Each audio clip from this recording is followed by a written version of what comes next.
Well, All right, people. So, one of my philosophies, I guess, in journalism and life is that I like to incorporate a wide range of perspectives, including perspectives that may challenge my own. So, when I did my video yesterday, just to accompany the article that I published on the Tara Reade situation, obviously there was ferocious pushback amongst the viewership here on this channel, and then also elsewhere on social media. So I thought it would be, probably wise to seek out somebody who maybe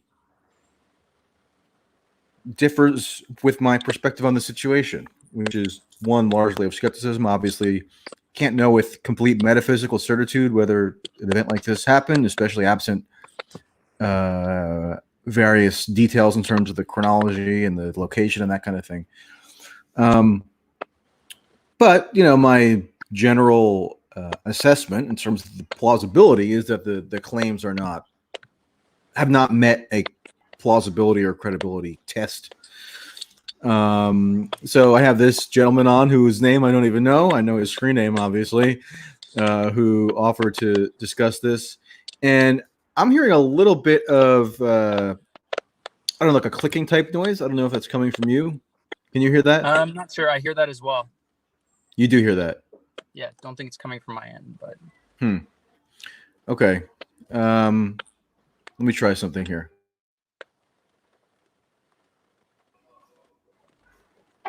Okay.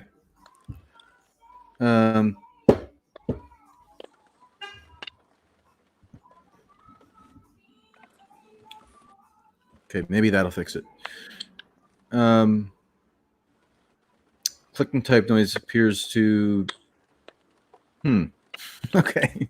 So, stuff like this happens when you're just running a dopey YouTube show. Let me try one more thing here.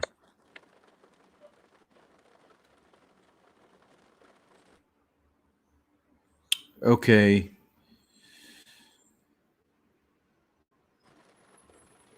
So when I mute you, the sound stops, which leads me to believe that it is something to do with you. So can you maybe, I don't know, maybe stabilize whatever you were recording from or try something?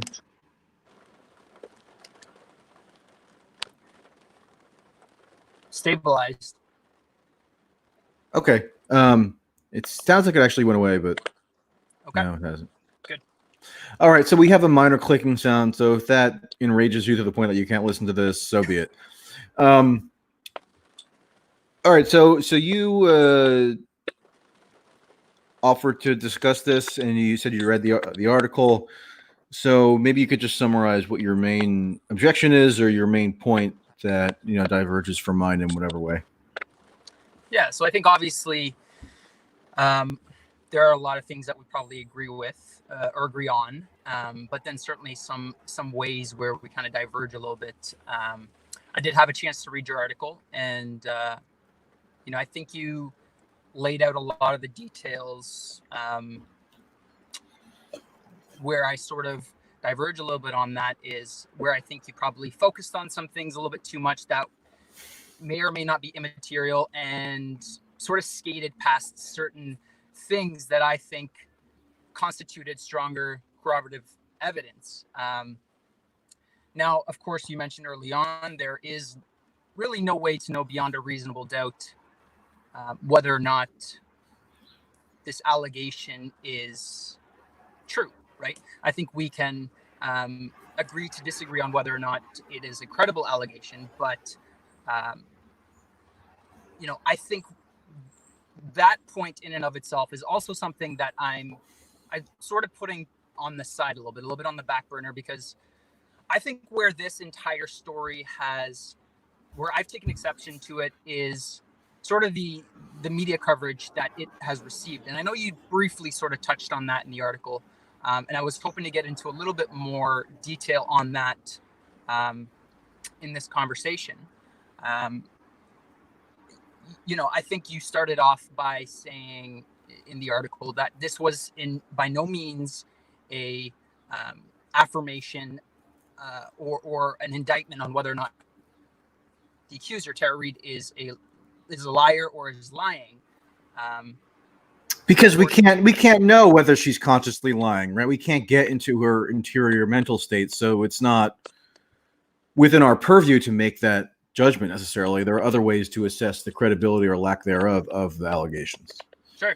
And I tend to be on the side that believes her in this particular circumstance, and that's based on a number of factors that I have sort of looked at this a little bit holistically and determined that I do believe at the very least that she was the victim of sexual harassment at the time. But hold on.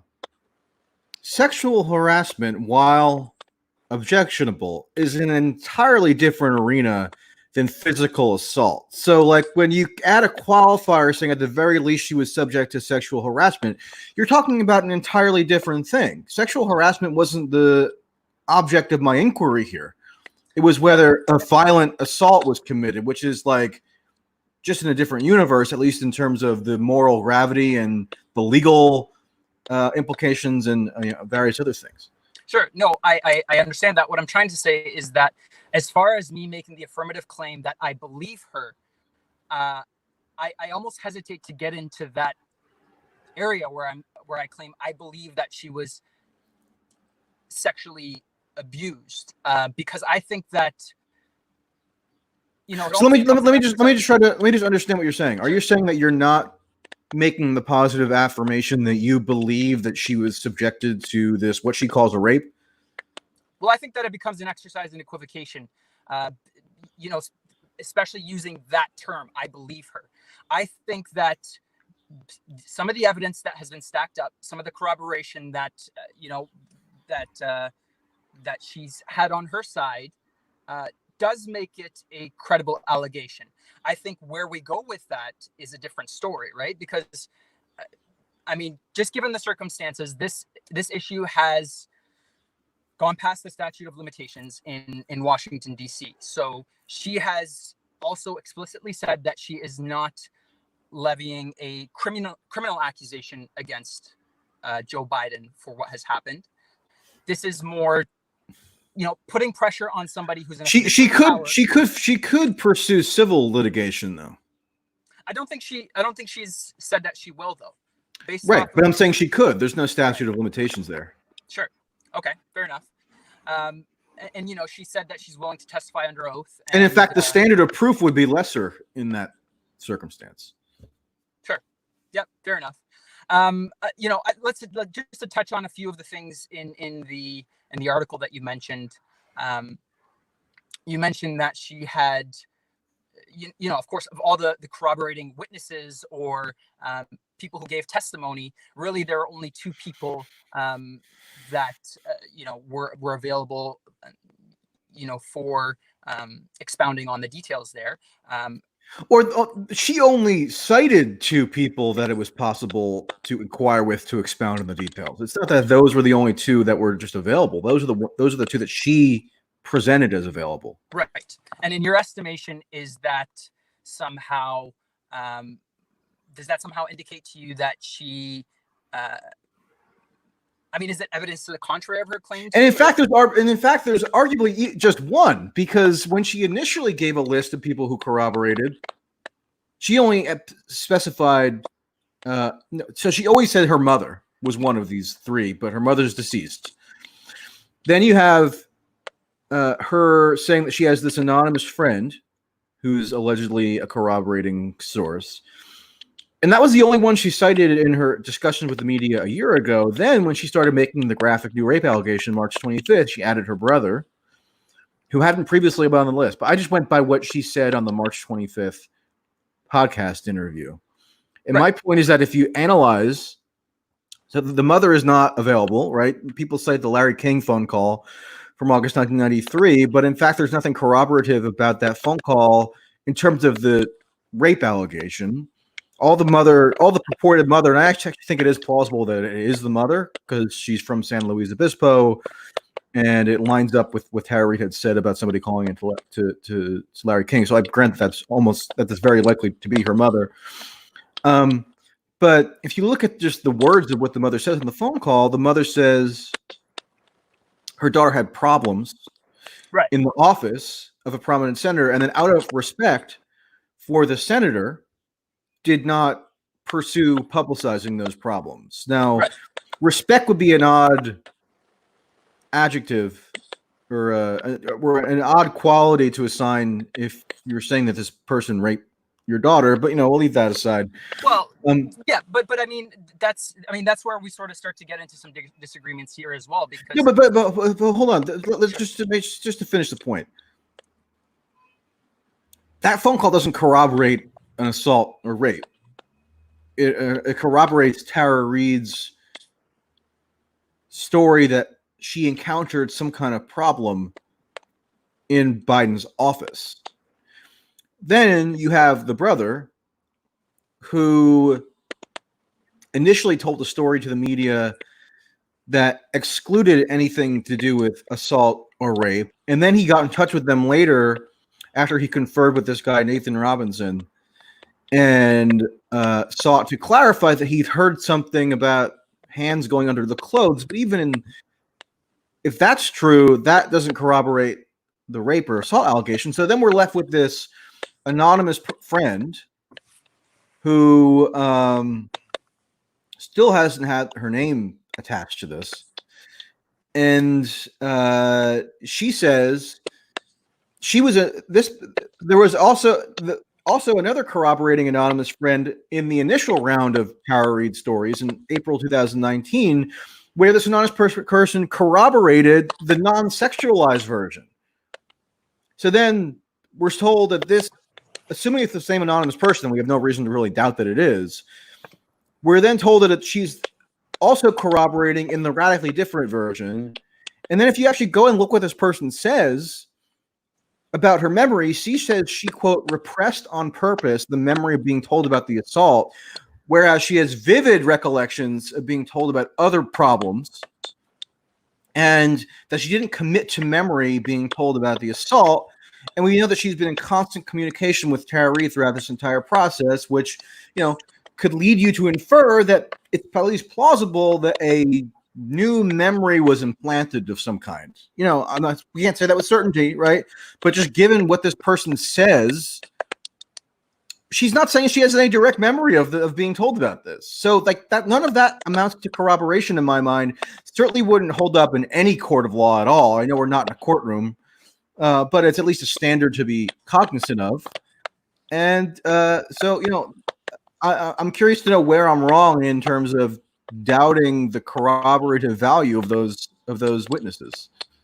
Right. So, and it's not necessarily a line of whether or not you're wrong or correct in doubting them, because at the end of all this, it is a he said, she said, and these corroborating witnesses. Let's take it back here. I think we disagree about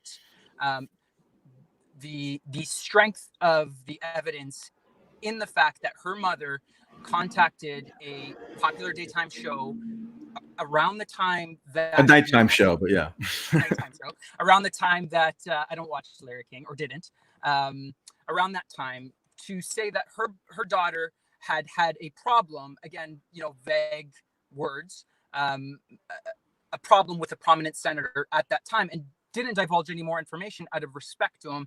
I don't think that is a point to focus on. How. But why isn't that a point to focus on? Like, right, 1993 wasn't 1893. If just use a common sense test there. If a mother, just in the abstract, if a mother was told by her daughter that she was raped by someone, do you think that she would then publicly ascribe respect to that person in 1993? Like, we're not talking about a wildly different era here. Yeah, certain social mores have evolved. Sure.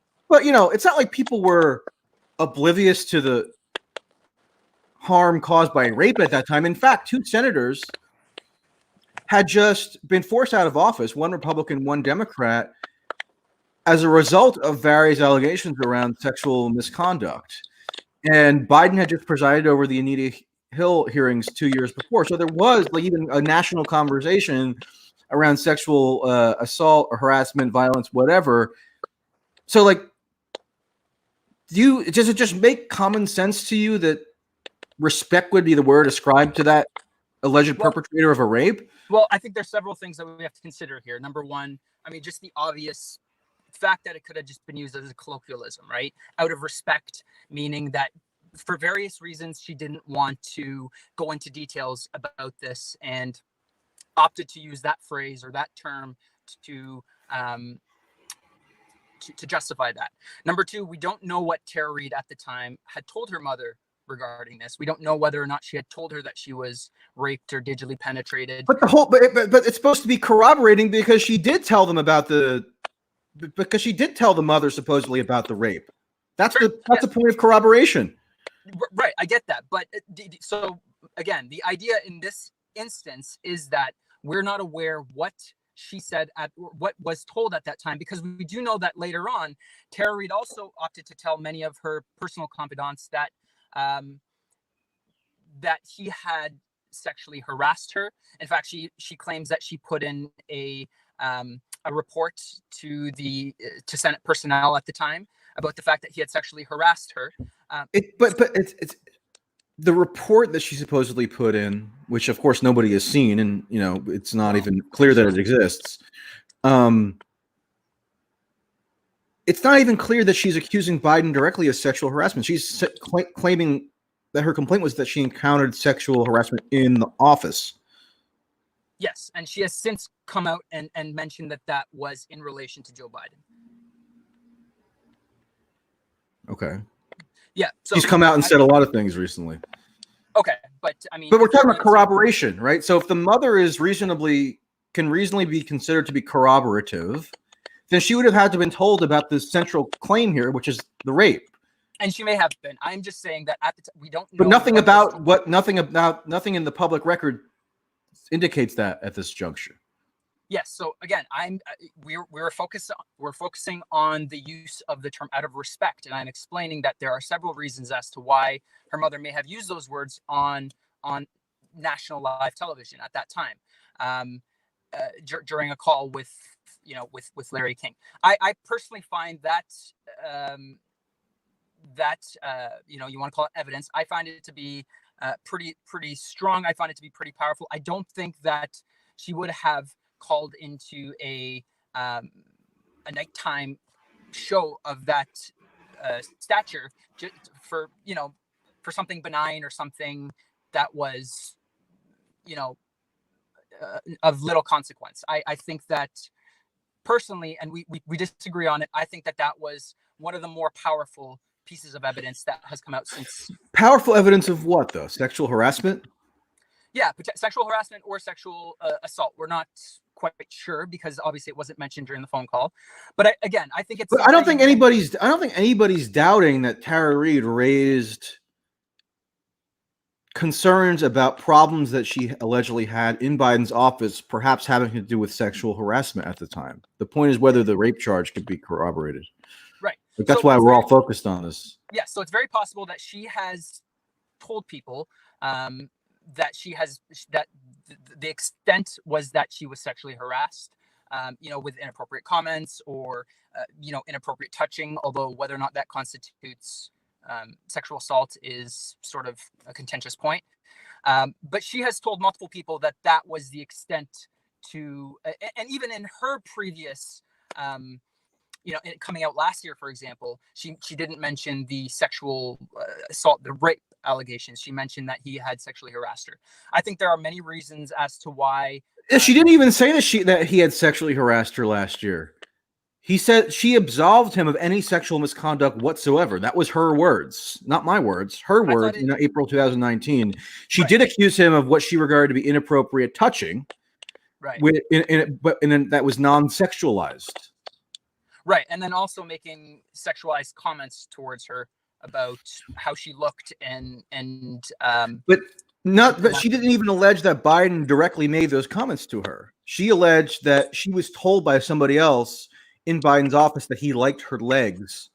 Right. And therefore wanted her to serve drinks. Right. Now, people have gone through and looked whether it was plausible for a staff member in her position to be serving drinks at a fundraiser and nobody can find any evidence that that was something that was common at the time. So that's another thing that hasn't been substantiated meaningfully either. But again, she's saying that she heard through some kind of secondhand mediator that Biden liked her legs and therefore wanted her to do something. She wasn't even making that allegation directly of Biden. And again, if people don't like getting into these details, close out of the chat. Okay. But, you know, we're getting into the details because they're being litigated nationally, and it's important. So if you don't like it, then go do something else with your day. Okay. Sorry, I get distracted by the trolls in the comments. But yeah, I mean, she's just, even in 2019, she didn't allege sexual harassment of Biden. She did the opposite. She absolved him of any sexual misconduct whatsoever. This was around the time that Biden released that the video talking about his, you know, inappropriate touching and how he knows it makes people uncomfortable. His non-apology apology. This was around the time where several women had actually come forward and said that he had harassed them sexually, had accused them of inappropriately touching. I mean, we see this to be the case. Everybody's seen the videos and the pictures of him groping women and young women. You know, again, in some people's estimation, that constitutes sexual assault itself. Groping is one of the you know, elements that goes into the definition of sexual assault, right? Groping somebody, you know, touching them without their consent in that way, right? And we, you know, I don't want to go down the rabbit hole with that and whether or not, you know, he was conscious of it or aware of what he was doing. But, you know, I think as far as suspending belief in that avenue, I think that there is quite a bit of at least physical evidence that, you know, it's within his nature, it's within his mannerisms to you know, do that sort of thing. And I think but there are plenty of women who said that they didn't interpret that as anything that violated their boundaries. There were certain women who came out and said that they even appreciated him rubbing their shoulders or something. And I agree, in the present era, it's a bad idea to do that because you don't know what any specific individual will interpret it as being. I mean, we're not just talking about, but we're talking about. That? I mean, if you've seen some of the videos, you've seen that. You know, it's been extremely sort of, you can just see in the people who he's done it to how uncomfortable they are. I mean, the touching, you know, going across the chest and bringing his, you know, smelling their hair. He's done that several times. You know, he's gone in for what looked like kisses and that sort of thing. So like we can debate Biden smelling hair and things, but like, again, that's just not, I don't think that there's a reasonable argument which puts that in the same category as overt rape. I mean, I just think that they're in totally morally different universes, and to conflate the two is bizarre. And that, you know, I don't think it is, because he admitted to violating.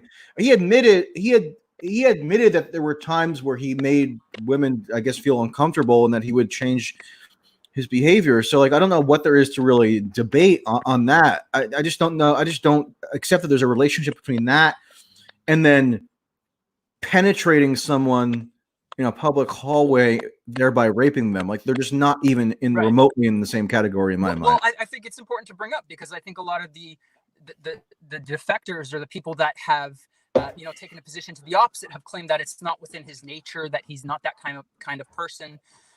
I mean, if you're seeing all this happen on publicly, we have video evidence of him doing this, because there's no evidence that it was of a sexual nature, and he did the same stuff with men.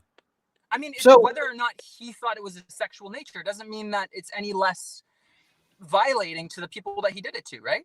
Okay, but what Tara Reade is alleging is that Biden cornered her against a wall in a public hallway in his place of work, which would, if true, would have been astoundingly reckless and self-destructive, would have destroyed his entire career.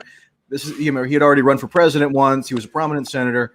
If in that 3 minutes that she said this was occurring, somebody happened to stroll by, and this is a heavily traffic corridor, his career would have been over. And I'm sorry, 1993 wasn't the Dark Ages. That would have been reported on.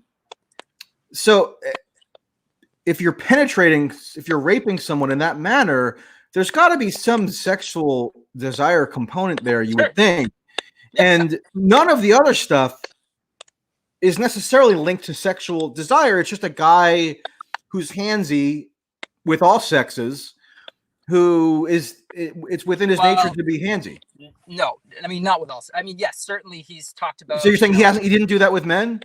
Yeah, I mean, he's talked about his propensity to touching people, shoulders. We've seen videos of him doing that, but nothing to the extent that we've seen with what he's done to young women and girls. We have video evidence of that happening. And you mentioned that it would have cost him his career. Again, if he's been recorded on video touching the breasts of young women, again, whether or not you want to call it accidental or done on purpose, he's been seen on video doing that. He's been seen on video smelling their hair coming in. Who's to say that it's unlikely that in a hallway that may have been empty at the time that he would have done that, or maybe even more, to somebody else, to one of his staffers who is... Because hugging in a way that people don't like, or rubbing shoulders, or even sniffing hair, again, it's just in a totally different moral universe than violent rape. I don't understand why that's a controversial statement. I agree with you, but look, again, let me just sort of restate my position here, in that all of these positions that are being taken to suggest that her story is not credible, there's a back and forth to be had here. I can also say, for example, her brother originally came out and said that all he was told about was sexual harassment, later corrected that and said that he said that she had been raped. It's certainly possible that all she had after he conferred with Nathan Robinson, who was relentlessly promoting this, because he explicitly said that his motivation for relentlessly promoting the story was that he wanted to revive the Bernie campaign and sink Biden. That was his explicit motivation in promoting the story. Fair enough. I understand that. And I think that where I might stand on that position, again, is to say she had only told her brother. And by the way, I could find clips, if people are in this chat who are right-wing, I could find, I have found clips of Trump, rubbing shoulders, holding touching children. I mean, this is commonplace stuff. It's only circa 2019 that any of this was considered remotely controversial at all. I'm sorry.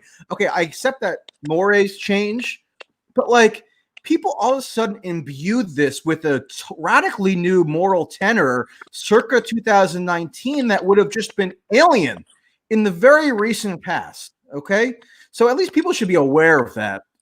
Politicians hugging, and to call that groping is brand new. It's something that was invented as of 2017 with the Me Too stuff. There's not really any of that really in the public discussion prior.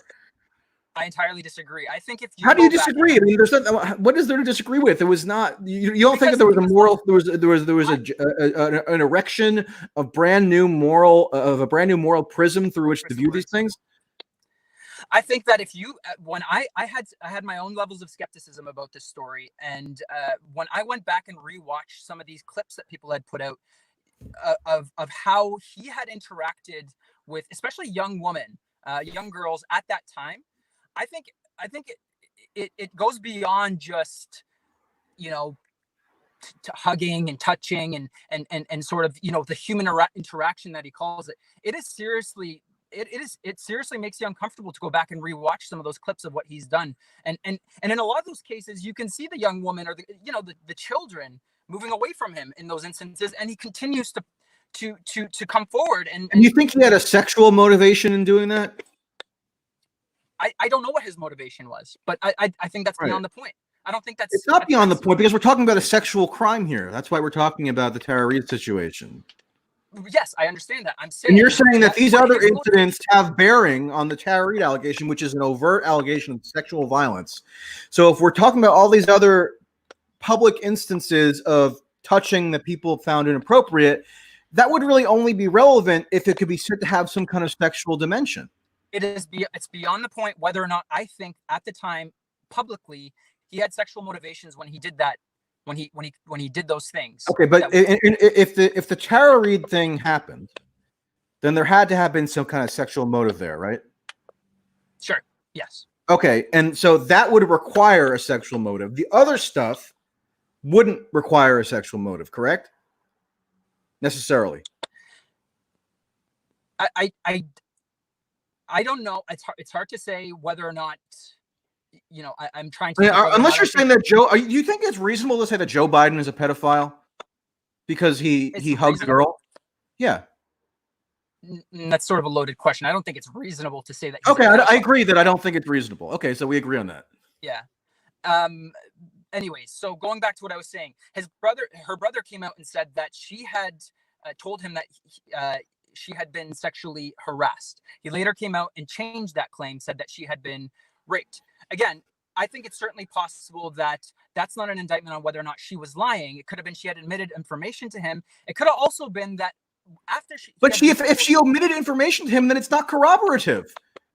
It's only corroborative if she included the pertinent information. Okay, so it's not. So he's not It's not corroborative in his case, but that's why I think you have to take it. I was literally just about to state that I don't think his particular story was corroborative, because I think it's entirely plausible to believe that he came out at a later time once this hit the news and decided, I'm going to stand up for my sister. I'm going to claim that she told me that she was raped. Okay, I agree with that. Yeah, I agree that that's plausible. I think it's certainly possible that happened. But that would undercut the whole notion that it's corroborative. Right. And again, I don't necessarily believe that particular source was corroborative. I found Good. some of the original ones a little bit more strong, or the ones that we originally discussed. Her mother calling in at the time that this happened, saying that there was a problem with a prominent senator. I thought that was a strong piece of corroborative evidence. I think we disagree on that. No, we don't disagree. I agree that it's corroborative evidence that she perceived herself to be having some sort of problem in Biden's office. But as you acknowledge, I think it's not corroborative of what, again, is the central allegation here, which is the rape, which is the morally salient thing here. Right. I mean, I'm sorry, if the rape occurred, that's a grievous crime. So that's sort of what the centerpiece or the focal point is of all the inquiry into this issue. I think the contextual factors there lend itself to, to the fact that it was a credible allegation. I think the fact that it happened around that time, the fact that it mentioned a prominent senator, obviously she was. But there's little doubt that she believed she had a problem at the time. Like, that's not what we're seeking corroboration of. We're seeking corroboration of something entirely different. Right. So, okay, I understand that point. And that's again where I think there's going to be disagreement in whether or not it's possible that at that time was. Or now is able to be used as evidence for what had happened. I don't think saying that she had said it out of respect, I'm not going to go into detail, is evidence that that it didn't happen, or that I'm not saying it's evidence that it didn't happen. I'm simply saying that it's not corroborative of the core rape or assault allegation. Sure. Okay. Perhaps you're right on that count. She had confided in. Okay, so just so everybody's following along this, you've conceded, I think, correct me if I'm wrong, that perhaps I'm right that the mother's phone call to Larry King was not corroborative of the core allegation. You've agreed that the brother's testimony is not corroborative of the core allegation. So then, what are we left with in terms of corroboration? So again, because we have to keep going back and stating this, whether or not you believe it or not is not tantamount to saying that this happened or it didn't, or that this is 100% corroborative evidence, right? I'm not saying that beyond a reasonable doubt. This is. Let's just say that we're talking about in terms of whether the allegation passes a credibility test. So that's not saying that we have a total proof or certainty as to whether it did or did not happen, but whether it passes a common sense credibility test, which is a lower standard of proof. Right. And I mean, at the end of the day, none of this might have existed. She might not have told anybody. She, that phone call might not have existed. But that does not in any way reduce the credibility of her allegation, had none of this supposed corroborative evidence existed in the first place. And that's sort of the argument I'm trying to make in response to the article you wrote, is that, tackling these few things and saying, because these may not be corroborative, or in my estimation, don't lend credence to her allegation, that this casts doubt on her claim, and I don't think that's the case because. Oh, but how could it? But if what is being cited as corroborative is not corroborative, at least in certain instances, as you've now conceded it partially, and then how could that not cast doubt? What would be the function of that if not to cast doubt? It casts doubt on whether or not they're corroborative. It doesn't cast doubt on whether or not she was raped. But that's my point, is that if had she not said anything, had she not told anybody, had that tape not existed, it wouldn't necessarily cast doubt on her claim. It casts doubt on the evidence that you want to debate whether or not it's corroborative or not. But the evidence that's being cited to bolster the supposed veracity of the claim is the corroborative evidence, and you're saying that the corroborative evidence is not corroborative. So how could that not cast doubt on the claim? I mean, I'm trying to follow the logic here. Because let me restate it. So in other words, isn't the purported corroboration a key element of whether or not we have doubts about the veracity of the claim? Yes, but again, if you want to question whether or not there's inconsistencies in the story, which I think we're going to get to, or I think we talked about briefly, that's different than saying Tara Reade's mother. Yes, we agree that her mother called the show at that time, around the time, but there's no actual corroborative evidence that it was with regards or concerning a particular or the rape at the time. So correct. Right. So again, my point is, had she not told anybody, had this been something she completely internalized over 3 decades, not told anybody, not her neighbor, not her mother, had her mother not called in at the time, and she came out and made this allegation against Joe Biden, my argument is that she wouldn't be in a worse or better off position than had she done all that stuff, which she did. That's my point. We can debate the veracity of the people that she's told. We can say that, the phone call. Again, it's a question of what precisely she told them. Yes. So that's a different story, because if you're debating that there's inconsistencies in the story, that's something else we can talk about. And I think that gets into what I was originally wanting to talk about as well, is that, most of the time, this is something that has been detailed for years and years by psychiatrists and neurologists, that it's very common for people to experience something called, traumatic dissociative amnesia, forgetting details, repressing certain elements of a story, inconsistencies, coming out in fragments. Okay, but just to be clear, one of the anonymous woman who's allegedly a corroborative source, she claimed that she repressed it. She repressed the memory of being told about secondhand information. So she's not the one who experienced the trauma, and yet we're still dealing with repressed memories, even in the case of somebody who was told allegedly secondhand about this.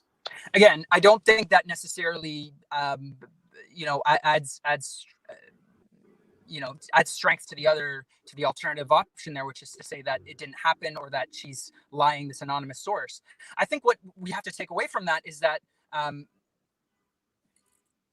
look, repression, again, can be used in a colloquial sense. She could have mentioned that this is something that happened 30 years ago. I have been in contact with her. Maybe it hasn't been brought up since regularly.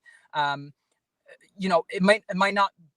It could just be that she didn't use it in the medical sense, that she repressed this information. But I don't think the fact that she said she repressed it on purpose and she didn't commit it to memory.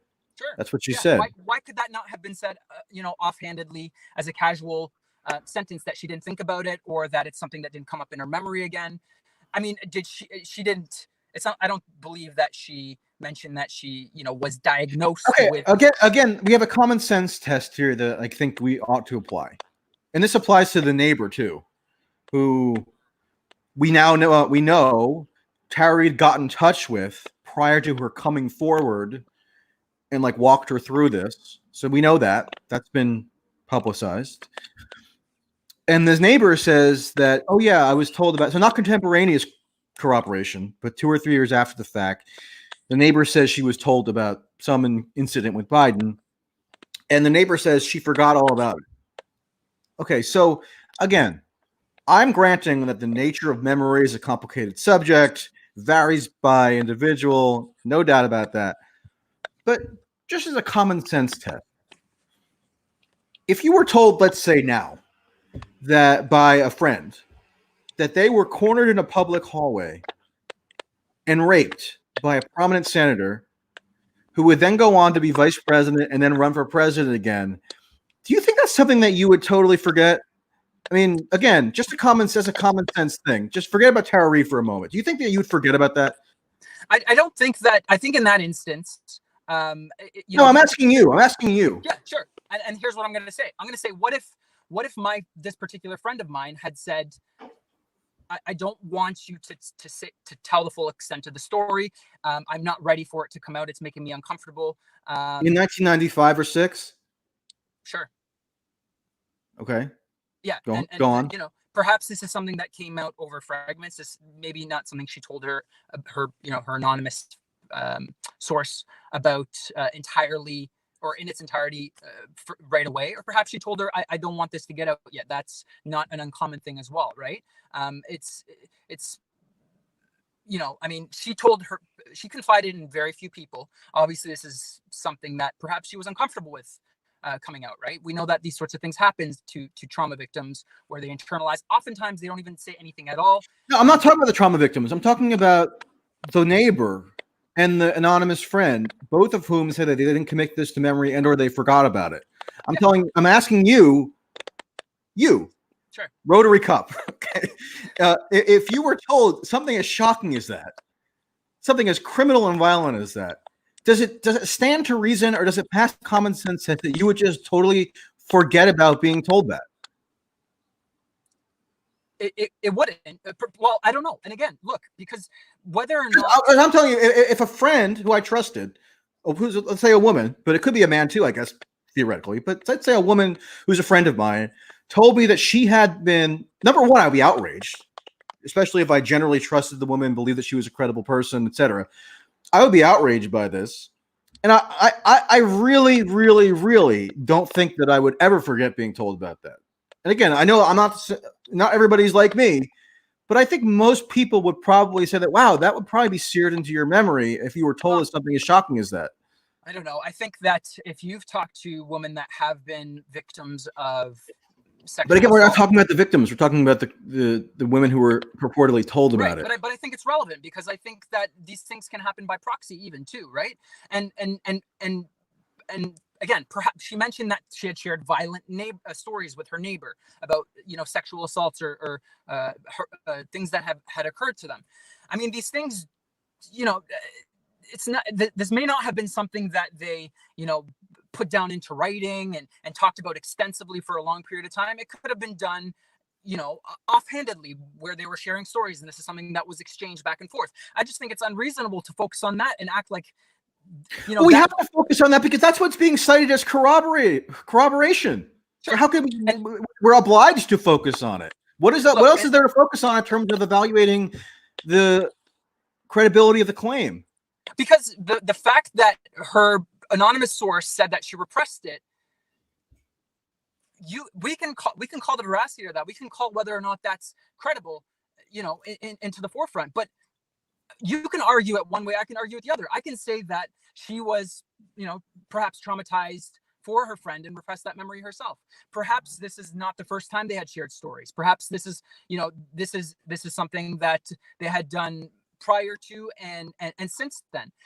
Again, I would agree with you that it's not necessarily corroborative, and I don't think that I came on here to argue that some of these anonymous sources or her brother, which I think we agreed perhaps wasn't a corroborative. So we agree. Okay, so we can move on from the whole corroboration angle because we generally agree that at minimum there are issues with the veracity of the corroboration. Is that fair? Yes, there is a position you can take to the opposite to claim that. I'm asking if you agree that it's reasonable to state that there are issues with the corroboration that undermine the credibility in some form or the veracity. I mean, you acknowledge it on at least two examples. Right. But you're again. I'm saying that we don't know either. Is it reasonable to doubt the veracity of the corroboration that's been cited? Sure. Yes. Okay. Then we agree. I think it isn't unreasonable to doubt the veracity of those claims. Okay, good. So then we agree. Then we can move on to other aspects of this that you mentioned. Sure. Yeah. And again, so, you know, I mentioned that for several reasons, I believe that she had been victimized by Joe Biden. And I mentioned that. Wait. So you believe she has been victimized? Yeah. So you are inserting a belief standard here. Yes, right. And I had mentioned originally, I believe that her claim or the claims that she was sexually harassed at the very least, I believe that. I've read some of her reports, some of her claims about things he said or things he's done, and based off of what I've seen from Joe Biden and stories I've heard, other allegations that have been made against him, I believe that at the very least. I think that the strength of the corroborative witnesses, again, you can cast some doubt on those. I don't think it's unreasonable to believe that those aren't entirely, at least. Okay. Again, we're coming to a point of agreement on the issue of corroboration, just Yes. in service of moving on to other aspects of this. But I want to emphasize that that's like a pretty important aspect of all this in terms of like assessing the credibility or plausibility, and we have a rough agreement on it. Let's just set that aside. Yeah, and people that claim that the corroborative evidence, the sources, the people that she had confided in demonstrate that beyond a reasonable doubt that Joe Biden is guilty. I think that is unfair. I think that's unreasonable. Because there are people online who I won't name, but I could, but I'm choosing not to, who have just kind of flippantly decided to declare Joe Biden a rapist, or they say that he's a rapist, like they as if it's been proven beyond a reasonable doubt, which I object to, not just in the case of Biden, but with anybody. Right. So whether or not you want to use that corroborative evidence, whether you want to discuss the nature of that and use that to form your belief about whether or not this happened is one thing. I think at the end of the day, that's all it is. I believe her or I don't. I think that the evidence shows that most women who so what you hold on, what you believe is that she experienced some kind of sexual harassment. You're not saying that you necessarily believe that she was raped. Is that right? What are you saying that you believe? I think at the very least she was sexually harassed. Whether or not I believe that she was raped, let me just lay down sort of some of the other things that I know or have learned about victims and for example the propensity for them to make false allegations. I'll let you do that, but let's at least establish before you go into that Tara Reade is not a typical victim, just in the sense that she is somebody who claims to have legal expertise in the area of domestic violence. She testifies in court as an expert witness on domestic violence. She was employed by the King County, Washington Prosecutor's Office as an expert on these issues. And as an expert, you would presumably know that to give conflicting or even blatantly contradictory accounts of what happened to you would undercut your credibility in a legal context. So we're not talking about, when we talk about victims, obviously there are many types of victims, but this victim purportedly is somebody who has been deeply involved in the legal nuances of reporting crimes like this and so on. So like, I feel like when you talk about victims, you get an image in your head of like a maid who is, raped in a hotel room or something, and who has no like legal background or whatever. And I just don't think that necessarily that image, it's just transferable to this person. Well, I don't personally think of that when I think victim. But again, what many studies have shown is that the vast majority of women that do come forward, there are very, very few false rape allegations as far as we know. Some studies cite something like only 2% of rape allegations actually end up being false. Okay. So I think that, for a lot of people, you have citations on these studies. I don't have them in front of me, but just I can certainly at some point find them. I think that there was a study out of either Norway or Denmark that showed that I think it was 1.5% of all rape allegations were false allegations. And are those like allegations, meaning those which have been lodged legally?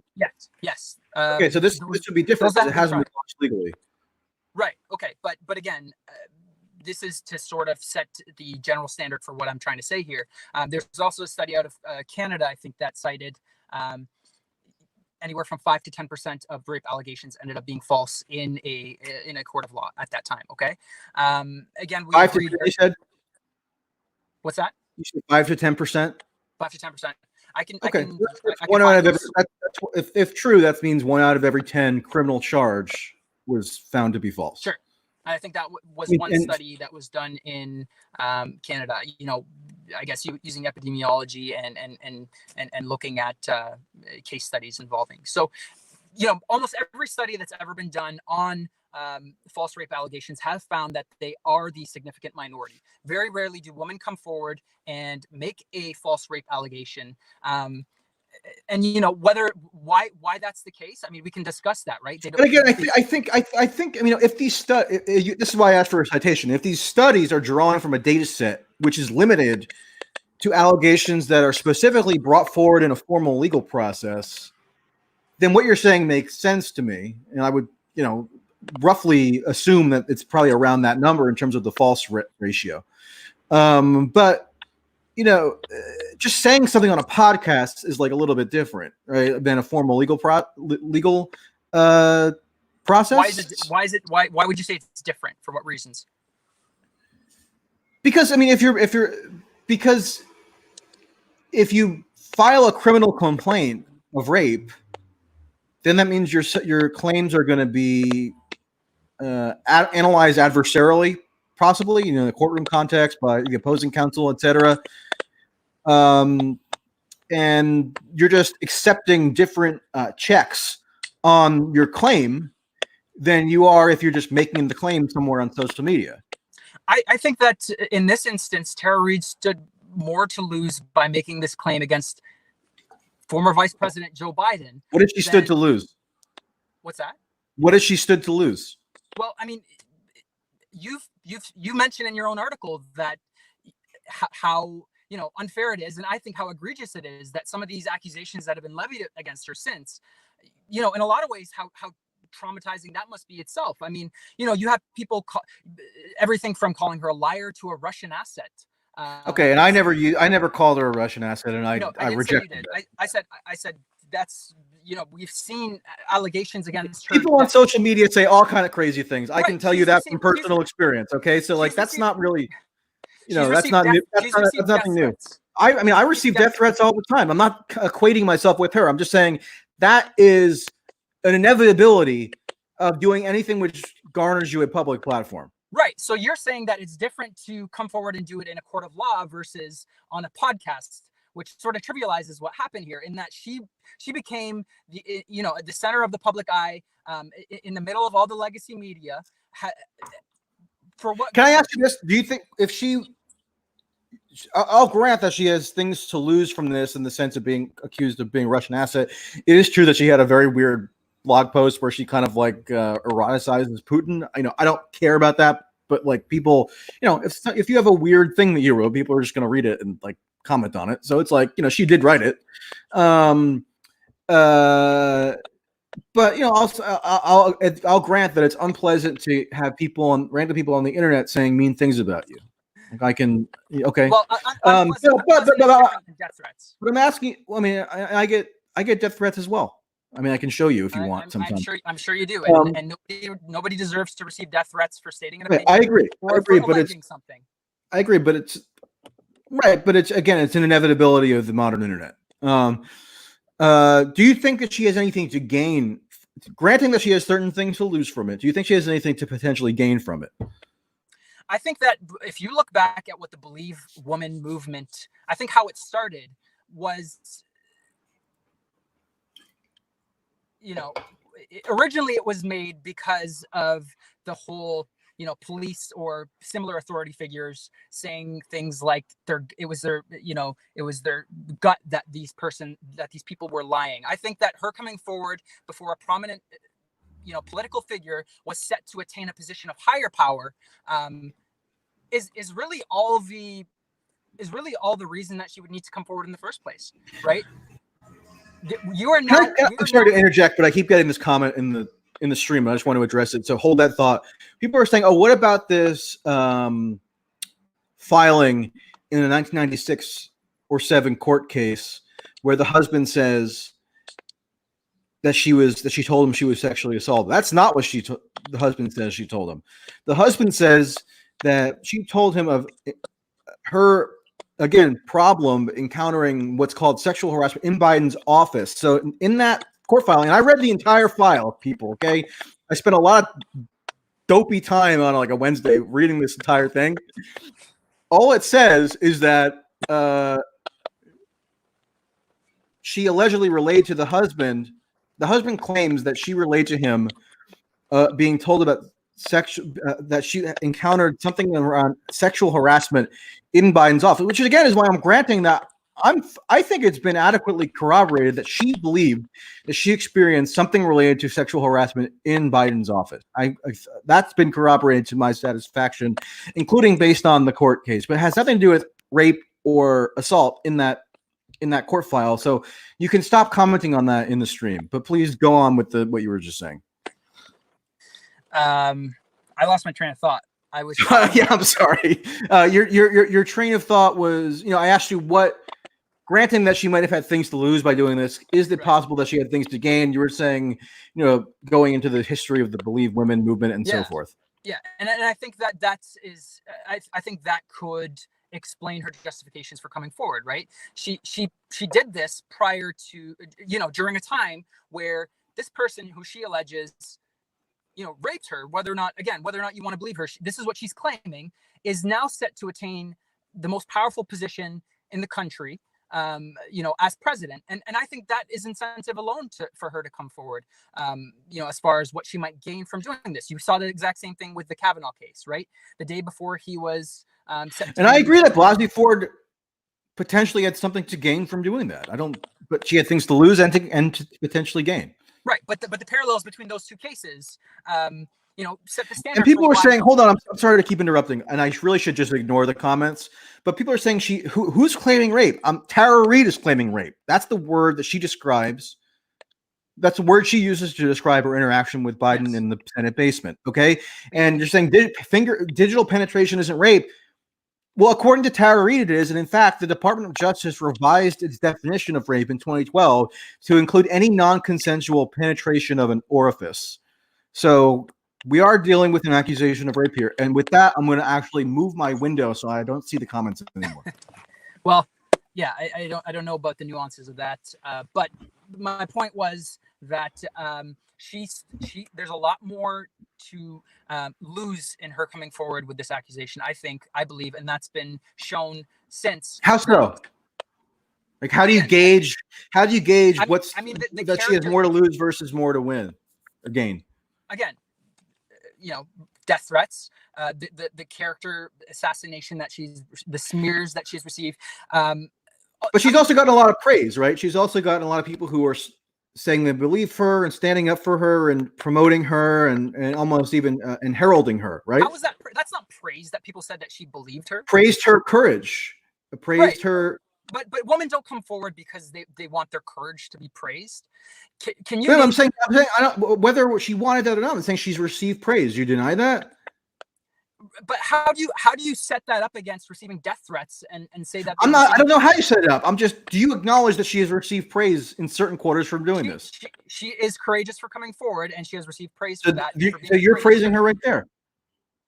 Okay, but again, I don't understand how you can equivocate that. If somebody tells me that I'm courageous or tells you that you're courageous, then that's a form of praise, isn't it? That's fair. Okay. But again, I think that's a very low standard to set.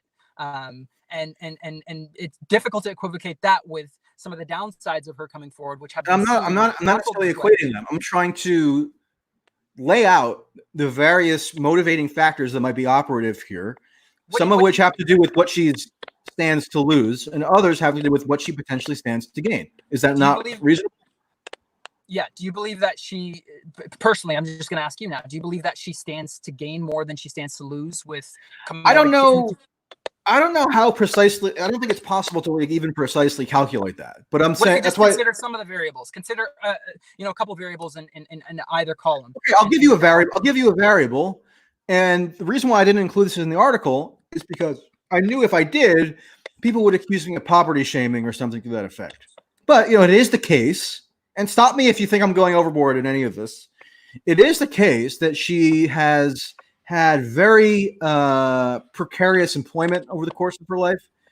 that she's had a lot of financial problems. She's had bankruptcies, liens, problems paying the rent, asking people for money, doing online fundraisers of various kinds. And people, please hear what I'm saying. I'm not saying that any of that is necessarily reflective of moral turpitude, okay? I'm just telling you the reality that you can go find in the public record having to do with this person. So is it possible now that given the notoriety that she's gained, whether good or bad, and there has been some good, people, again, praising her courage, etc., that could be converted into some sort of financial remuneration? I think that's totally possible. A book deal, speaking engagement, I don't know. I'm saying it's possible. Do you think that's possible? I mean, yeah, it's complete speculation like that. And what sort of remuneration, in your estimation, what kind of remuneration could this have led to? You mentioned book I just deal. gave you examples. Right. So, but again, none of that has happened. We have no corroboration that has happened. It's entirely speculative. If you asked me to speculate. Right. So if your point is that she did this for money, or that's not what I said. That's not what I said. You asked me to name a variable, which might be put into the category of why she could stand to gain from this, and I named you a speculative variable. Right. Is that an unreasonable variable to name? I personally think it's unreasonable. I don't think there's any. Well, because you cited her history of perhaps being financially in a difficult situation to corroborate why your speculation could have some merit. But I don't think you know her story. I don't think her bank statements have been made public. I think you've heard accounts from people who knew her in the past. Her requests for financial assistance, coupled with what people claim was deceit, have been public. So that's not me. I don't need to look at her bank records to know that that's been publicly alleged. Right, and those are by 4 or 5 people separately. And those are corroborative in the same sense that these other sources that we agreed on early on, may or may not be true. We don't know that. It really is all just speculation. What we know isn't speculation is that people have threatened her, publicly and I'm sure privately, like she mentioned. How do you know that? I'm not denying that she's been threatened, but like, what's the basis for your knowledge that she's been threatened? Yeah, more just from what I've seen and read on social media. She's made that claim. Well, she's made that. She's right. She's made. Sometimes you gotta double check stuff you see on social media. Yeah, she's made that claim as well. I mean, sure, but is it? I don't think it's unreasonable to assume that it's something that we. No, I don't think it's unreasonable either. Right. But like, I would want to, given how she's been alleged by at least 5 separate people now who knew her relatively well to tell self-serving versions of the truth, to use deceit as a tactic to gain leverage on others, etc. Given the inconsistencies in her story, given the brand new details that she's added, for example, in the Megyn Kelly interview that she didn't tell in any of the previous interviews that she did on the subject of the alleged assault, I would want a little bit of extra substantiation for any claim that she makes, including a death threat. Doesn't mean that I discount the possibility that it occurred, but there are some. You can go down a never-ending rabbit hole with this. We can say the people that claim that, depending on their motives or their political affiliations, that could. Well, I spoke to some of these people, as you know, if you read the piece, and they absolutely pledged to me that they had no political motivation, and in speaking to them for hours, I don't know their entire life, but you get something of a sense of them, and it just didn't seem like they were like political animals, right? They're not people who think about politics all day. This is just something that came onto their radars as a result of coincidence that they happened to have dealings with this person, and then they gave their perspective on her. Right. Well, I think that I figured that we would sort of get into some of this stuff. I think we disagree on the strength of some of the the evidence that has been used for and against her allegation. I think where I took most exception, and this is something that I've been sort of stating over and over again to anybody who'd listened early on, is sort of the level of the media bias in comparison with recent similar cases by legacy media. And I don't know how much you've covered this, or whether or not you agree at all, but we can talk about some of these major corporate news outlets and some of the differences in how they've covered Tara Reade versus how they covered, for example, Brett Kavanaugh, or his allegations. Okay, so we can get into that. People bring it up constantly. All right. So just to establish some groundwork, sure. I never reflexively believed Christine Blasey Ford. Okay, right. I never was one of these believe women types. I just think it's a sort of a facile slogan to begin with, because I'm not operating in the realm of belief generally. If that's the realm you're operating in, then you should stay in church or your mosque or wherever, because that's seems a little better suited to you. But that said, I found her to at least have established something like credibility in terms of why the charges that she was leveling should be taken seriously. However, I didn't think that what she was actually alleging was particularly grievous, in the sense that what she was alleging that Brett Kavanaugh did to her was that as a teenager, he drunkenly accosted her on a bed and simulated grinding on her. Okay, so in the realm of potential sexually violent acts that can be committed against somebody, that to me didn't rise to the level of it necessitating becoming the centerpiece of a Supreme Court nomination. I said that it was ridiculous that it even got to that point. I said that the Democratic Party tactics in hyping these claims, so the Christine Blasey Ford claim, as well as some of the other claims that came out around Brett Kavanaugh that got dismissed relatively quickly, but still got a lot of attention, that there was a lot of bad faith involved in terms of the Democrats promoting that stuff and sloganeering. And I was saying, I explicitly said, you can go find a post at the time when I said that I am not finding Brett Kavanaugh guilty of committing this act. Even if he did commit the act, I don't think it would necessarily even disqualify him for the Supreme Court, because he was a teenager, not an adult, and it wasn't even a grievous act in the grand scheme of things. And also also that I would, to the extent that I opposed his nomination, which I did, it was about his judicial philosophy, not about some high school sex escapade. Okay, so that was my basic take. Sure, and I don't think I wanted to bring that up because I wanted to necessarily delve too much into that case. Although I agree, what she had alleged was I don't want to get into the game of comparing allegations, but why not? You have to. I mean, people bring up this comparison constantly. But I think it serves what I'm going to say next, is that the fact that what Tara Reade alleged, if whether or not you want to say it constitutes rape, seems significantly more egregious than what I agree. The allegation, I agree. Her what she alleges is far more grievous than what Blasey Ford alleged. Yes, and so I think that what I was going to say next is that, given that we may have found some common ground on that particular thing, it sort of serves my point about the media bias that has occurred, in that you look at some of the legacy media outlets like the New York Times, for example, that waited weeks before coming out to make a comment on the Tara Reade allegation.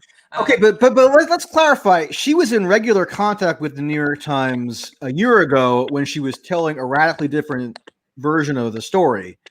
So it's not as though the New York Times blocked her out. It's that she all of a sudden, on March 25th, makes a sensational new claim that, I'm sorry, does take, I don't know if you've ever practiced journalism, but it does take some time to vet claims, especially extremely defamatory claims. Sure, and I would agree. Like this. And I think that what I was going to say is that during the 2018 trial of Brett Kavanaugh, the New York Times assembled a team before she was even known, before her name was even known, while the claims were unsubstantiated, before the Senate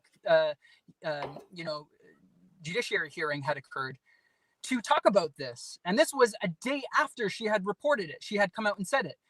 The New York Times came out and did a huge piece on it. It took them 3 weeks after Tara Reade had made the alleged rape allegation to make. And you think that's indicative of what exactly? The New York Times is in the tank for Joe Biden and they're trying to protect him?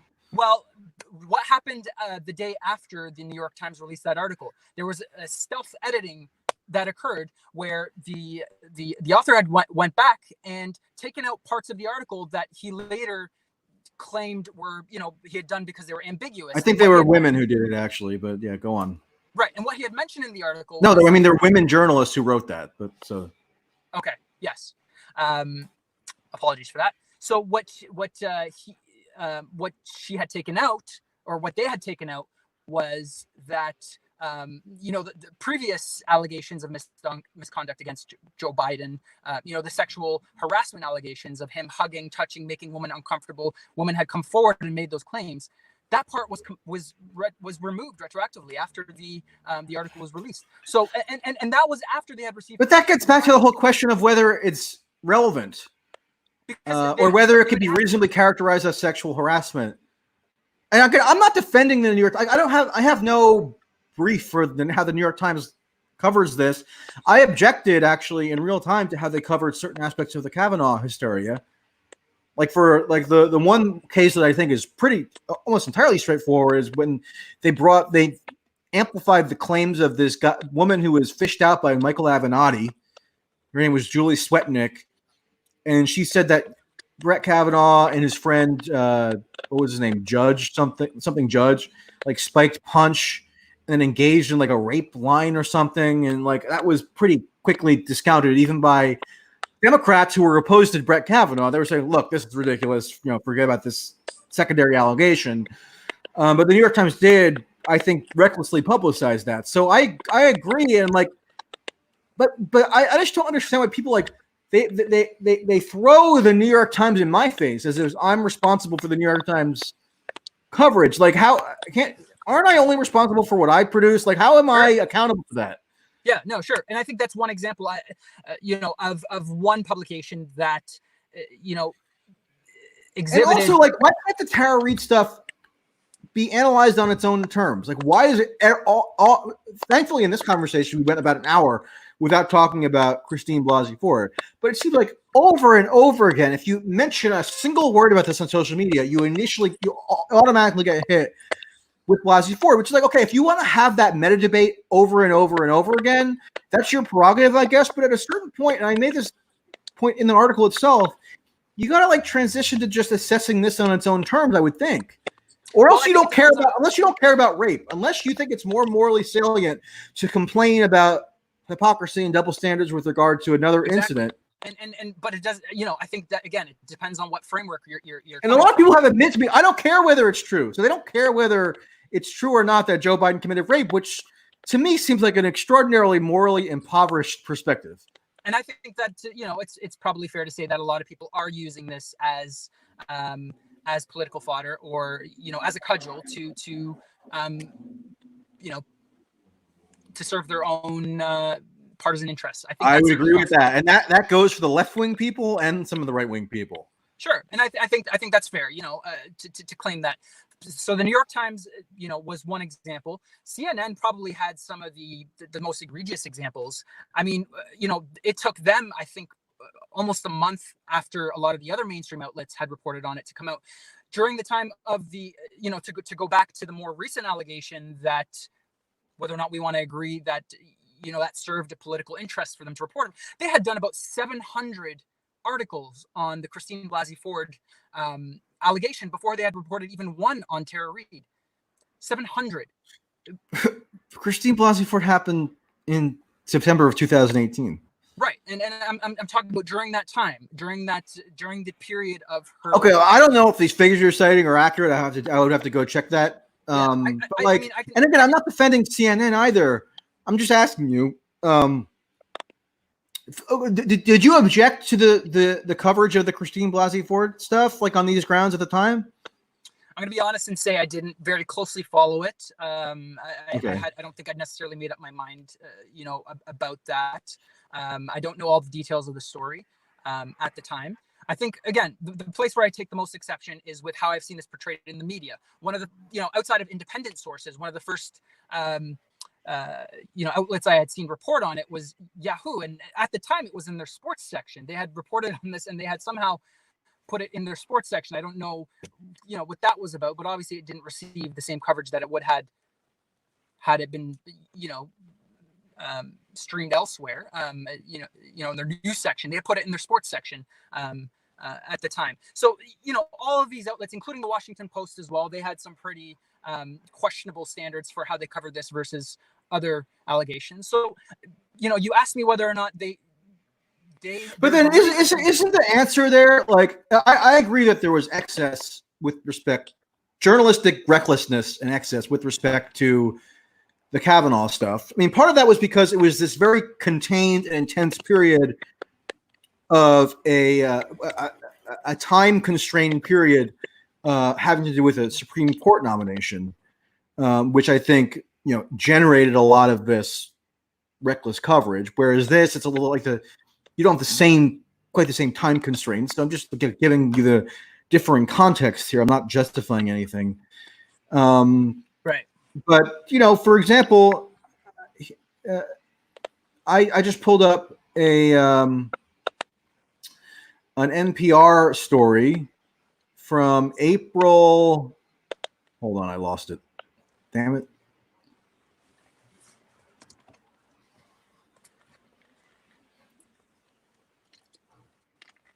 April 19th, which you could say that's too late. April 19th, 2020, which is titled "On the Record, a Former Biden Staffer Sexual Assault Allegation." And it begins with Tara Reade, a former junior staffer in Joe Biden's Senate office, has accused the presumptive Democratic nominee of sexually assaulting her in 1993 when she was working as a staff assistant. Like, that seems pretty straightforward to me. Like, I don't know. Like, it just... I almost don't get like what the core point here is. Like, and if you did object to the recklessness with regard to Blasey Ford, shouldn't you then be arguing for more prudence and more circumspection in every case? But the liberal mainstream media set a precedent, set a standard for it, and then obviously went back on it when it appears that it may have gone against their interests. I mean, you called it. Do you think that the Blasey Ford allegation, given bracketing that it was far less grievous, but do you think that they're equally, it's equally credible should it be treated as equally credible to the Tara Reade allegation, whether in terms of corroboration, whether in terms of anything else? Like, should we just not even take into account any potential differences between the nature of those allegations and just treat them as totally equal? I think every allegation needs to stand on its own merits. And again, I don't know enough about every allegation needs to stand on its own merits. So if a Twitter troll says of you or me or anybody that we raped them, that needs to be taken seriously, as seriously as an allegation that has substantial documentation and corroboration. No, and again, that goes to my aforementioned comment that they need to stand on their own merits. An anonymous troll on Twitter, attacking you for it, without any evidence or without I mean that in a lot of ways that sort of stands more as libel than anything. But that's another thing. Like the New York Times, the Washington Post, CNN, NPR, all these outlets, people realize that they could be sued for defamation, right? I mean, if they just allege something that proves to be false. Now, I think it's reasonable to state that Tara Reade's claim is getting less and less credible over time as more information comes out. I don't know whether you agree with that, but as somebody who's following it very closely, there's additional information that comes out incrementally, which, at least to my mind, undercuts the veracity of her claim, which leads me to believe, I believe now that the likelihood that it's just outright false is far greater than when she initially started making the claim. So if you are the New York Times or CNN or whoever, and you're just putting this out there and it turns out to be false, that's a legal liability too. Like if you had a false allegation made about you of this kind, you would be entitled to bring defamation charges and get damages for your reputation being undermined, right? Sure, and again, I think it depends on how you're reporting on it. By the way, people, I don't plan on accusing Rotary Cup of anything. So that's good. At least we're on the same page about that. But I mean, journalistic malpractice. If you are going to set a precedent or a standard for how you report on these things, and then you have Anderson Cooper, interview Joe Biden multiple times. I think it was twice during the heart of this issue where some of these evidences were coming out. Not even bring it up or ask him about it, and he was on CNN several times, had several interviews. Because I don't think I wouldn't. You know what? I wouldn't have asked Joe if I were interviewing Joe Biden, which I have in the past. I wouldn't have asked him about it either, because you know why? I don't think it had been adequately vetted yet. So why would I ask him about it? Because I would do the due diligence first before asking him about it. Right. I'm sorry, I would. Yeah, but you wouldn't need to, because you weren't the one in 2018. Going to lengths to try to. Okay, so is the point that people in the corporate liberal media are inconsistent? I agree. Sure, good. So what more needs to be said on that? Right? I think that it's like people transpose their grievances with like other aspects of the media onto me, and like I don't know what to say. I don't know about that, but I think that many of the people I've seen who discuss it, just speaking anecdotally, I think that's been sort of the biggest issue a lot of people have. So the biggest issue with them is some hypocrisy or some meta debate, not whether a rape was committed. Again, I can't help but find that odd. Well, I mean, the same, courtesy or the same deliberation hasn't been granted to Tara Reade that it was granted to Christine Blasey Ford, and that's where. That's where some of the discrepancy lies. So in hindsight, you were opposed to that courtesy being granted to Blasey Ford?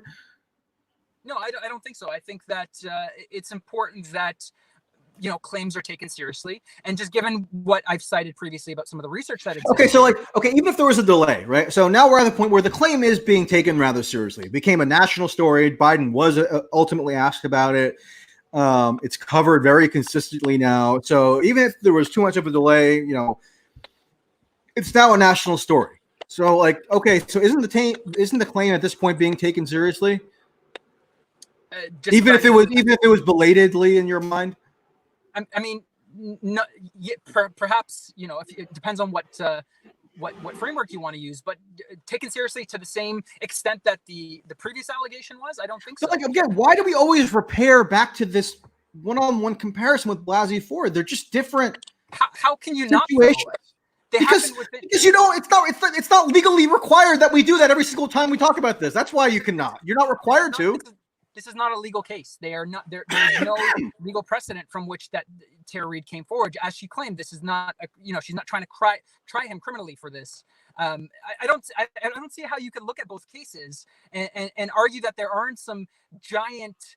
So, because I think there were lots of problems with the Christine Blasey Ford case, especially the other accusers who were put out by charlatans like Avenatti. So I don't think that should be replicated. I don't think the tactics used in that case, in that situation, ought to be replicated across the board. I think it was reckless in lots of ways. Right, but again, depending on what do you think is the underlying motivation for why there's a discrepancy in terms of what do you think is the underlying reason why the Blasey Ford situation was treated differently than the Biden situation? Well, let me ask you a counter question. Let me ask you a counter question to that. Do you think that mainstream liberal media has an incentive for covering an allegation against a prominent Republican figure versus a prominent Democratic figure who's currently running for office? Do you not think that there's an incentive for them to cover those things differently? I think there's an incentive, yeah. But I also think that, for example, if Tara Reade had been telling the initial version of this version of her story when she initially went to the media, and in April of 2019 and told a radically different version, I think if theoretically she had been telling this version of events, I think you would have had thousands of reporters who would have desperately investigated it, because if you get a Me Too scoop that's substantiated and credible and more or less confirmed against Joe Biden, that's the scoop of a lifetime. You're set. You took down one of the most prominent political figures who's an old white male in the Democratic Party who you don't even want to represent the Democratic Party anyway for a variety of identity reasons. Joe Biden was not favored by the intelligentsia of the Democratic Party and the media, adjoining media class at all for the nomination. I'm sorry, he just was not. You can come up with all your DNC theories, but that's just not accurate. They coalesced around Warren, Kamala Harris, Beto O'Rourke, Buttigieg, even Bernie to some extent, but not Biden was just not who they favored. Okay, and I'm telling you that because it's just true. So the idea that they would have covered up a rape committed by Joe Biden is just not. I mean, you should talk to some journalists at some point and have them explain to you that they would have just covered up a career-making story. I just don't buy it. I'm sorry. Well, I would agree with you.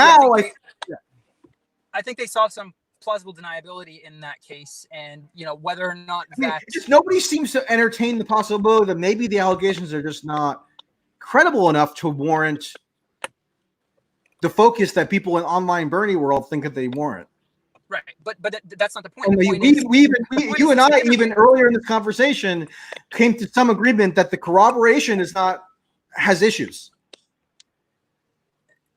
Yeah, but what I agreed was that it has issues to unequivocally claim that they're 100% accurate, but also in the opposite direction too, which I've seen. Right? You agree that the issues were such that they raise reasonable doubts about the credibility.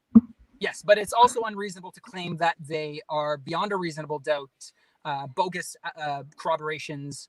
Yeah, and I didn't claim that. Right. You can't prove a negative, so I'm not even trying to prove a negative. Meaning, I'm not trying to prove that something that didn't happen or something is false. I'm trying to ascertain whether something did happen or is true. Right, and I think that we've both been on the receiving end of allegations of that nature, claiming that it was 100%, proves he's a rapist versus 100% proves that she's a liar. I think there have been people on both sides doing that or saying that. So. I think okay, so we're getting into the hour and a half mark. Do you have any? Are you satisfied with the ground that we've covered, or do you think there's more? Yeah, I think it sort of came about to what I was going to say in a roundabout way. I ended with what I wanted to sort of start with. Again, it does really turn into again, not to totally trivialize it, but as far as the corroborating evidence, I think it really does come down to he said, she said, and taking a claim. But it's not a he said, she. I don't even accept the characterization of he said, she said, because he said, she said could be if some random she on the internet makes an allegation about you, and you're saying, what? No, this didn't happen, and then he said, she said. No, if she saying something doesn't elevate it to the level of a he said, she said. Somebody's making a positive claim that it's something that you allegedly did. Right. So therefore the burden of proof is on the accuser. Right. So I think he said, she said, like diminish it, sort of distorts the logical underpinnings of what we have to think of an allegation like this to mean. Right. But again, it depends on the precedent you're setting. If this is in we don't even have corroboration that he was even, maybe you could say he said, she said, if we knew to some degree of satisfaction that he was in the hallway at the time where this allegedly happened, but she's not even giving a month, much less a week or a week, day of the week or a date. She's saying it could have occurred at a 3-month time frame. She's not even precise in the location. She's changed the location multiple times. So if we could establish, for example, that they were in the same corridor on a particular day together, then it would be a he said, she said. But now this is just a she said. Well, but going back to what I said, I don't think that you can, try to absolve Biden of what was alleged against him, based on talking about, issues with recall, for example, or with, some of the questionable corroborative evidence that may exist. I don't think you can take a strong affirmative stance in either direction, that wasn't my original grievance with the story. And again, I sort of started in a roundabout way. I wanted to discuss it based off of how I perceived the media was discussing this or given it the proper deliberation that it needed, because it had set a standard with recent or previous allegations. Okay, but I didn't even really get into that. I didn't really get into that side of things in the article because, again, I find it to be overplayed or a sideshow or like something that you can discuss if you want, but that's not like my angle of approach to the story. But like, do you think, and I've even granted that some of the criticisms in terms of double standards and liberal hypocrisy are warranted. Like, I never thought that Alyssa Milano, for example, was some kind of philosopher or king who would apply, or queen who would apply her standards like perfectly equitably in every circumstance. So like, her having different standards doesn't shock me, and I'm not going to like tailor my approach to this subject around Alyssa Milano, who was in some TV show in the 90s or something, right? Okay, so that's not really that relevant for me. Well, like, do you think we've addressed your qualms with anything I've said or written adequately? Yeah. Is there anything else you'd like to add? Like you said, at the end of the day, a lot of people are making these statements based off what they believe, or, faith-based arguments based on, everybody's going to be different based on, their histories or what sort of things that this brings up to them or with them. Me claiming I believe her, I think is immaterial at the end of the day. I don't think you're necessarily claiming yourself that she's a liar. You never said that. In fact, you prefaced your article by saying that you're not saying that, but that you wanted to call into question some of the evidence that was available. And I think that is a fair position to take. Like I agreed, I don't think you can argue beyond a reasonable doubt one way or the other. And so I think that's where I'm at with that. Okay. Was this a productive conversation in your mind? Yeah, I thought it was productive. Again, I wish I'd sort of started off differently, but that's okay. I mean, we're not in a professional. You're sitting in a car somewhere, so it's not like we're in like a studio with a set of notes. No, for sure. Yeah. No, I think it was productive. Yeah. Okay, good. Then that means that my threshold for a worthwhile hour and a half has been met. Sure. Likewise. I did offer you the $50 if you wanted it for participation in it, but you turned it down. But it's still on the table if you would like it. Have you changed your mind on that? No, that's okay. Okay. Send it to charity on my behalf or something. Okay, so I saved some money. I'll send it to, I don't know. I'll send it to some kind of tongue-in-cheek charity on your behalf. All right. Thank you, Rotary Cup. I'll never know who you really are, but that's okay because we're on the internet. Oh, maybe one day when one day 500 followers. Okay. All right. Let's sign off now and take care. Take care.